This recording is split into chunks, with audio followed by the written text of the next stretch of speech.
Alberto Santos Dumont foi um aeronauta, esportista e inventor brasileiro. Santos Dumont projetou, construiu e voou os primeiros balões dirigíveis com motor a gasolina.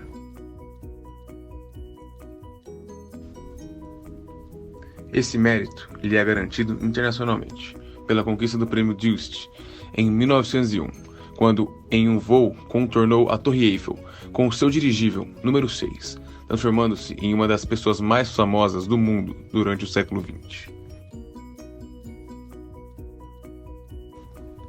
Santos Dumont também foi o primeiro a decolar a bordo de um avião impulsionado por um motor a gasolina. Em 23 de outubro de 1906, voou cerca de 60 metros.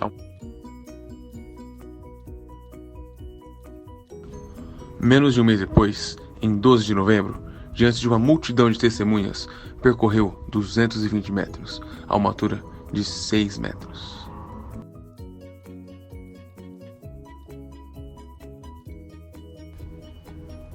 No fim do século XIX, o motor a gasolina era a sensação das exposições em Paris.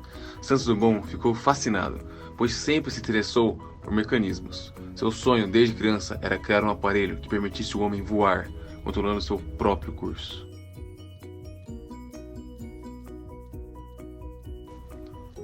A importância da sua atuação foi a criação da aviação, como todos sabem.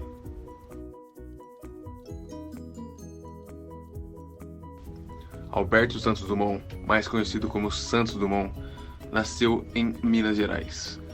Nasceu em 20 de julho de 1873 e morreu dia 23 de julho de 1932.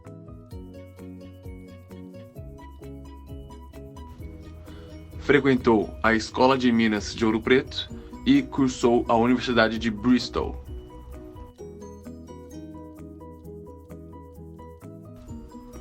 O início do século XX foi marcado por uma revolução tecnológica sem precedentes.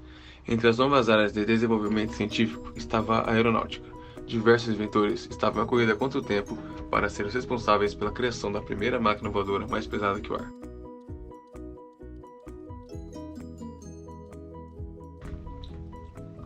Santos Dumont e os irmãos norte-americanos Wilbur e Orville Wright são os pioneiros da aviação, que receberam mais notoriedade nessa disputa, e até hoje geram controvérsias sobre quem afinal foi o primeiro a ter sucesso na criação de uma máquina voadora mais pesada que o ar.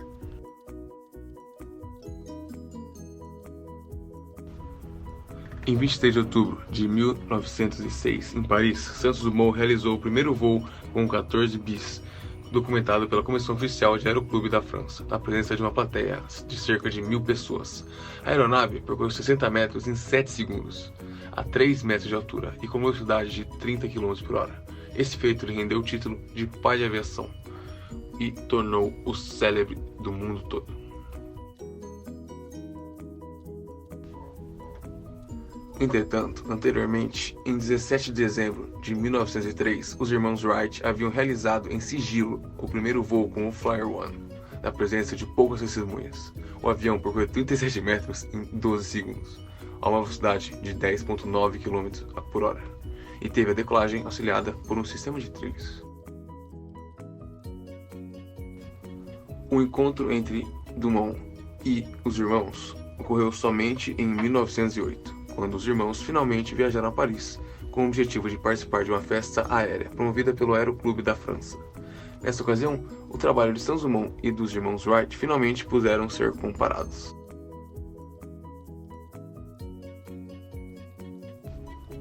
Pelas regras estabelecidas pelo Aeroclube da França, que naquela época era a instituição aeronáutica de maior prestígio do mundo, só seriam consideradas para as competições dos prêmios as invenções de máquinas que pudessem decolar de forma autônoma e fossem completamente controladas pelo piloto.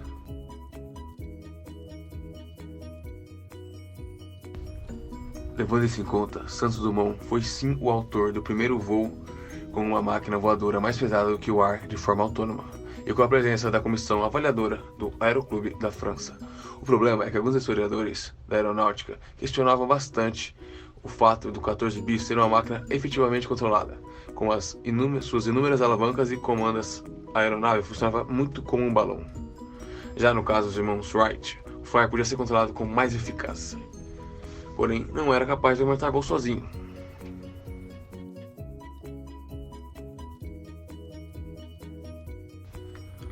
As duas máquinas tinham pesos e tamanho parecidos, com cerca de 200 kg, 10 metros de comprimento e 12 metros de envergadura. Porém, quando o 14 bis era pilotado em pé com um sistema de arnes ligado ao corpo, respeitando a origem de balonista de Santos Dumont, o Flyer pilotava-se deitado de bruços, sendo controlado por duas alavancas. Mas a principal diferença estava na própria conduta dos seus criadores. Os americanos estavam convencidos de que o melhor a fazer era manter o seu trabalho em segredo, longe dos olhos de seus concorrentes, para evitar que suas ideias fossem copiadas, pois tinham um forte interesse comercial na venda do Flyer. Já o brasileiro era um entusiasta da aviação e divulgava todos os seus feitos. Realizava demonstrações públicas, publicava os seus projetos e desenvolvia outras criações, como os dirigíveis e até um helicóptero, que nunca chegou a ser testado. Atitude que ajudou a outros inventores a evoluir em suas próprias pesquisas e aprimorarem os seus trabalhos.